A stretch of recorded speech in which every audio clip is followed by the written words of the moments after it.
Bonjour, je m'appelle Frédéric Sidorov, chef d'équipe au Parc Princesse Antoinette. Bienvenue.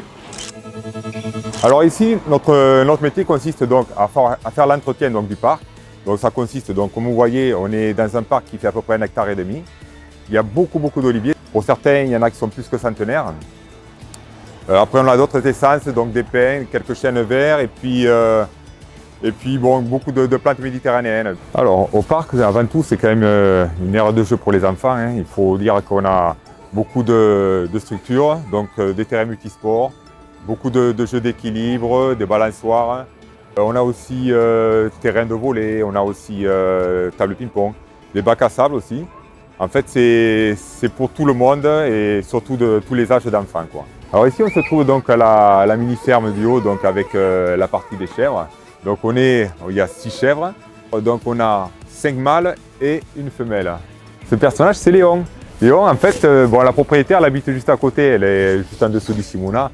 Et en fait, son chat, dès qu'elle ouvre les portes, hop, qu'est-ce qu'il trouve de mieux à faire? Il venir dans le parc. Alors pour lui, c'est une aire de jeu magnifique, hein. Vous imaginez bien l'espace qu'il a pour pouvoir profiter, se balader. Et je sais que les enfants, ils sont très attachés, tout le monde le connaît ici. C'est vraiment la mascotte du parc.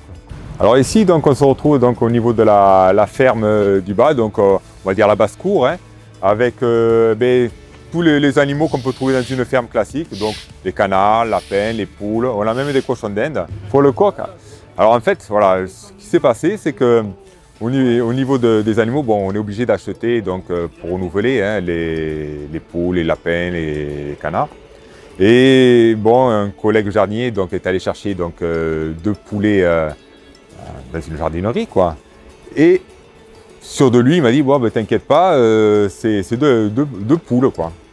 Et puis, bon, au fil des jours, des semaines, les poules, ben, elles grandissent, hein. Et puis, cette poule, enfin, il y en a une qui se distinguait des autres. Donc, avec une grosse crête qui commençait à prendre de l'ampleur. Forcément, le jour où il s'est mis à chanter, ben, c'était plus une poule. L'histoire du coq, ça reste quand même quelque chose qui nous plaît, qui nous tient à cœur aussi. Parce que il fait sa loi et on sent que même les poules sont plus épanouies, elles se sentent plus heureuses. Ici, cet arbre, on l'appelle le millénaire. En fait, il trône un petit peu dans le parc, telle une masse imposante. Il a été estimé à peu près à 1000 ans. Comme on dit, nous, pour cet arbre-là, on n'est que de passage, hein. On va peut-être le tailler pendant une trentaine d'années dans nos générations. Et il se succédera, on va dire, encore d'autres jardiniers derrière nous qui tailleront aussi. Espérons qu'il soit encore vigoureux, qu'il tienne encore peut-être 1000 ans, voire plus. On a 2 composteurs dans le parc, on va en avoir d'autres qui sont prévus, mais ces composteurs sont quand même à usage de tous les particuliers, et notamment de l'école des Révoirs qui vient aussi régulièrement avec des petits groupes d'enfants amener donc les restes qui leur restent de la cantine. Ça fonctionne très bien.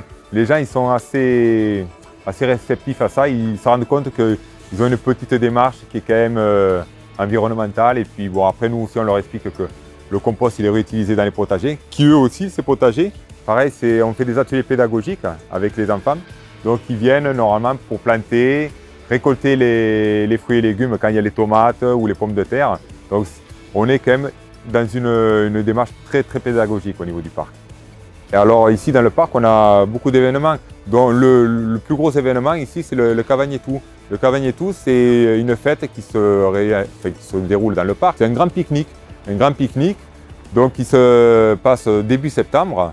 En fait, ici dans le parc, on installe donc plein de tables, il y a des barbecues géants et ils font la soca, il y a la musique. En fait, c'est très sympa, très original.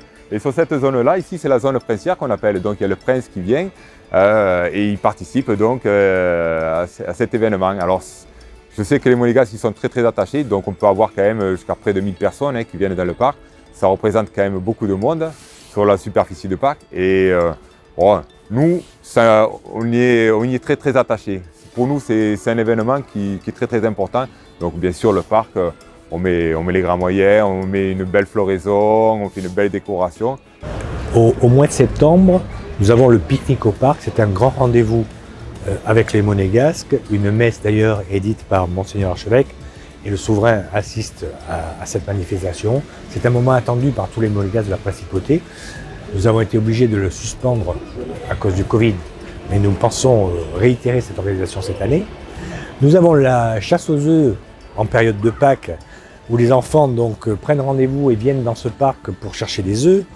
Nous avons les activités de la mini-ferme qui sont aussi mises en avant, puisque nous avons la tonte des moutons, nous avons des différentes manifestations sur la basse-cour, et tous les enfants sont conviés pour participer à ces pratiques de la ferme, puisque c'est une mini-ferme hein, qui est installée maintenant depuis près de 10 ans au niveau de ce parc. Alors, le parc est un endroit où on aime se retrouver, en plus qui est intergénérationnel, puisque vous voyez des tout petits et puis des gens âgés qui viennent s'asseoir, lire un livre, se détendre, etc.